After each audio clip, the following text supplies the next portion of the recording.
Bonjour, j'espère que vous allez bien. Je vous emmène directement dans le vif du sujet avec ma stand plateforme. Donc c'est celle de Tim Holtz de Tonic Studio. Elle a déjà une enveloppe qui est vendue séparément et franchement je l'aime bien parce qu'elle a un tissu comme une tenue de plongée. Par contre voilà, faites attention un petit peu à la tirette, elle rafle un petit peu mais ne fait pas de griffes. Donc voilà, je vais vous montrer surtout cette stand plateforme. Il y en a tellement qu'on ne sait pas forcément choisir la bonne, mais celle-ci, voilà, elle avait des fonctionnalités que je trouvais vraiment très intéressantes. Tout d'abord, voilà, elle est plus grande que les autres. Elle a la possibilité aussi d'être utilisée pour deux sortes de tampons. Donc vous avez les clings, donc c'est monté sur mousse. Et si vous retournez cette planche transparente quadrillée, eh ben, vous pouvez l'utiliser pour les clear. Pourquoi? Parce qu'elle a des repères sur les côtés et qui a une hauteur différente et donc du coup ça va moins abîmer vos tampons.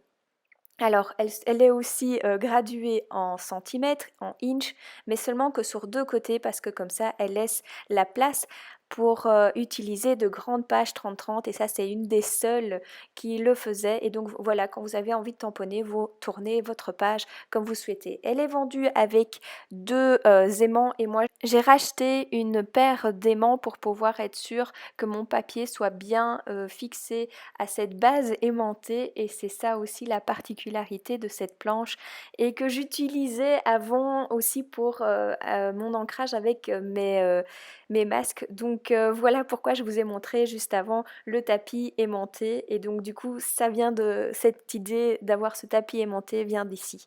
Donc maintenant je vais vraiment vous parler plus de cette stamp plateforme, donc simplement mettre votre tampon à l'endroit où vous désirez, mettez-le bien du bon côté et après il n'y a plus qu'à tamponner. Donc cette plateforme vous permet de faire de belles tamponnades. Si c'est pas bien réussi, voilà, on remet encore. Maintenant j'avoue que je préfère toujours mettre deux couches d'encre pour avoir vraiment cette netteté que je recherche. Et tout simplement bien nettoyer les tampons directement sans vraiment attendre quoi que ce soit. Maintenant, je vais prendre aussi un alphabet parce que c'était ça aussi que je trouvais assez sympa, c'est que elle a une partie quadrillée sur le truc transparent.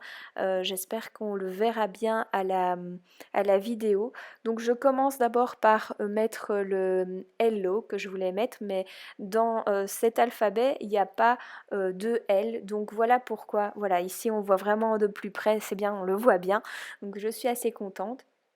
Et donc voilà, je remets bien le hello qui est bien, qui soit bien aligné et du coup sera bien droit.